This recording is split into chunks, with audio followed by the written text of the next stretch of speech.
নমস্কার, আমি সুস্মিতা। পালবারের কিচেনে আপনাদের সকলকে স্বাগত জানাই। সকালের জলখাবারে কিংবা টিফিন বক্সে এই খাবারটা খেতে আমার মতন নিশ্চয়ই অনেকেই পছন্দ করেন। তো চলুন দেখে নেওয়া যাক আজকের এই রেসিপিটি, পনির পরোটা। আমি কিভাবে এই পনির পরোটা তৈরি করছি চলুন দেখে নেওয়া যাক। এখানে আমি নিয়েছি 100 গ্রাম মতো পনির, নিয়েছি কুচনো ধনেপাতা, একদম ঝিরিঝিরি করে কেটে নেওয়া পেঁয়াজ আর আদা কুচি একদম ঝিরি করে কেটে নিয়েছি, লঙ্কা কুচি নিয়েছি, ভাজা জিরে ধনের গুঁড়ো। এরপর ময়দাটা মেখে নেব। এখানে আমি আটা আর ময়দা সমান সমান কোয়ান্টিটিতে নিয়েছি।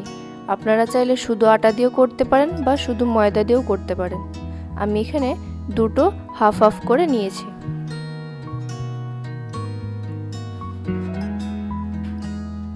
আটা ময়দা নিয়ে নিয়েছি। এরপর দিয়ে দিচ্ছি পরিমাণ মতো লবণ,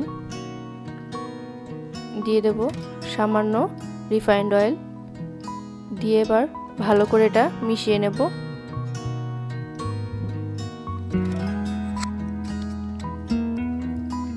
লবণ আর তেলটা ভালো করে মিশিয়ে নিয়েছি আটা ময়দার সাথে। এরপর দিয়ে দেব জল, অল্প অল্প করে জল দিয়ে আটা ময়দাটাকে ভালো করে মেখে নেব। খুব বেশি নরমও মাখা যাবে না, আবার খুব শক্তও মাখা যাবে না।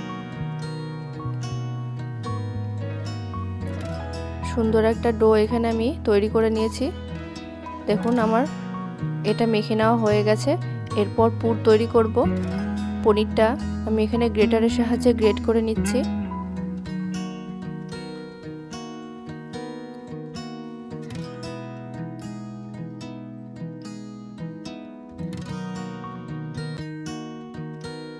গ্রেট করে নিলেই সুবিধা হয় পুরটা ভরতে। পনিরটা এখানে গ্রেট করে নিয়েছি। এর মধ্যে দিয়ে দেব কুচনো পেঁয়াজ। পেঁয়াজটা একদম ঝিরিঝিরি করে কুচিয়ে নিতে হবে, না হলে পুরটা ভরতে গেলে ফেটে যেতে পারে। দিয়ে দেব কুচনো কাঁচা লঙ্কা, আদা কুচি, দিয়ে দেব ধনেপাতা কুচি, আর দিয়ে দেব পরিমাণ মতো লবণ, আর দিয়ে দিচ্ছি ভাজা জিরে ধনের গুঁড়ো। দিয়ে এবার ভালো করে মিশিয়ে নেব।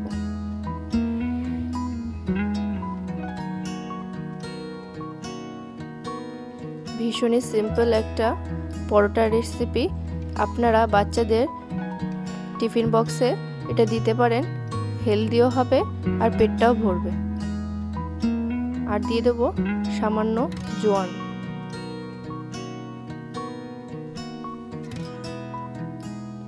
ভালো করে এবার মিশিয়ে নিচ্ছি।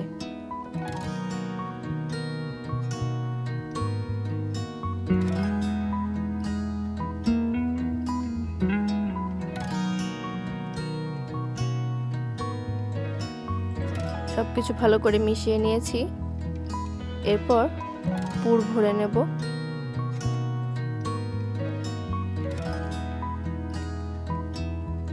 ময়দাটা থেকে লেচি কেটে নেব আমি।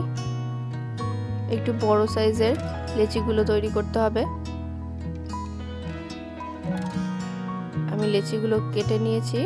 এরপর পুর ভরে নেব। এরকম চেপে চেপে একটা বাটির মতন করে শেপ তৈরি করতে হবে। তারপর এরকম চামচ দিয়ে আমি এর মধ্যে পনিরের পুরটা ভরে দিচ্ছি। এরকম একটু একটু করে চেপে দিতে হবে, তাহলে পনিরের গুলো নরম হয়ে যাবে আর এটা গোল করতে সুবিধা হবে। তারপর এভাবে মুখটাকে আটকে গোল করে নেব।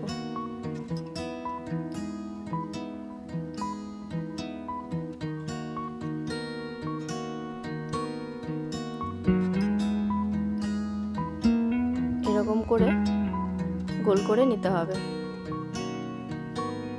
একটা তৈরি হয়ে গেছে। এইভাবে আমি বাদবাকি সবগুলো তৈরি করে নেব।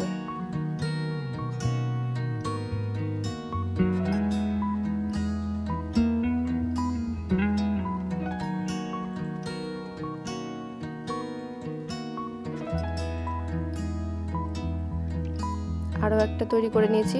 এভাবে আমি সবগুলো তৈরি করে নিয়েছি। এরপর পরোটাগুলো বেলে নেব। বেলনি চাকির মধ্যে আমি দিয়ে দিলাম শুকনো গুঁড়ো ময়দা। এরপর একটা লেচি নিয়ে এর উপরে ময়দাটা ভালো করে মাখিয়ে নিয়েছি। এবার চারিদিকটা এরকম হাত দিয়ে চেপে দিলাম। এবার বেলে নেব হালকা হাতে। হালকা হাতে প্রেস করে পরোটাটা বেলতে হবে, না হলে ফেটে যাওয়ার সম্ভাবনা থাকতে পারে।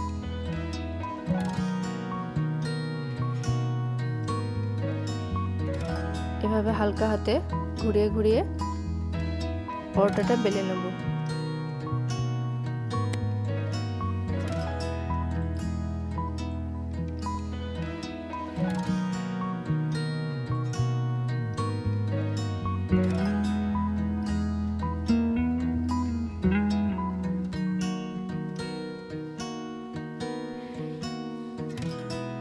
দেখুন সুন্দর গোল করে আমি একটা পরোটা বেলে নিয়েছি, একটুও ফেটে যায়নি।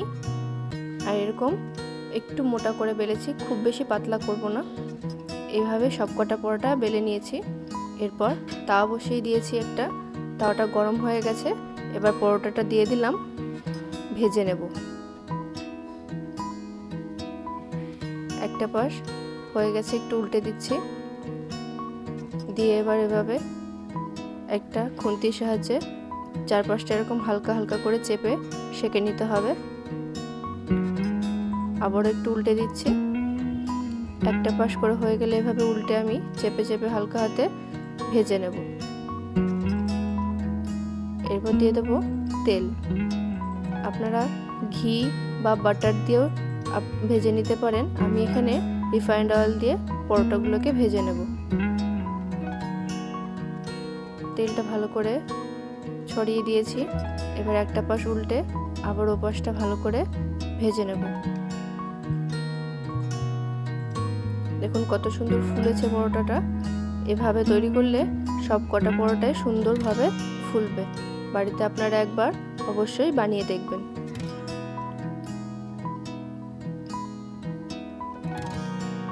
এভাবে উল্টে পাল্টে সুন্দর করে পরোটাগুলোকে আমি ভেজে নেব।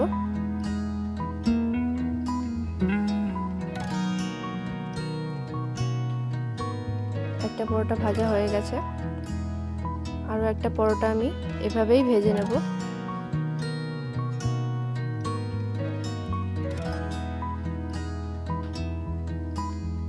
গরম গরম এই পরোটা শুধু আচার দিয়েও খাওয়া যায়।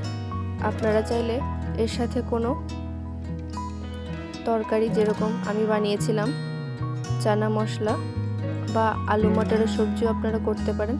যে কোনো তরকারি দিয়ে এই পরোটা আপনারা খেতে পারেন, কিংবা শুধু শুধু এটা আচার দিয়েও খেতে দুর্দান্ত লাগে।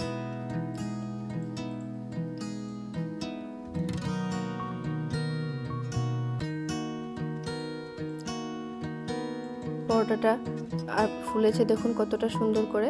এভাবে এপিট ওপিট করে আরও একটা পরোটা আমি ভেজে নিচ্ছি।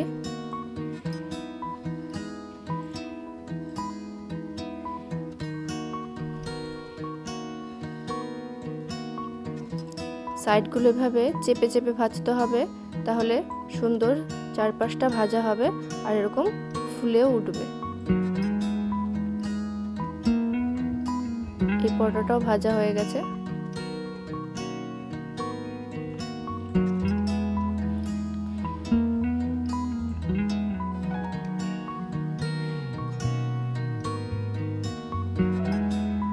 সেম প্রসেসে আমি আরও একটা পরোটা এইভাবেই ভেজে নিচ্ছি।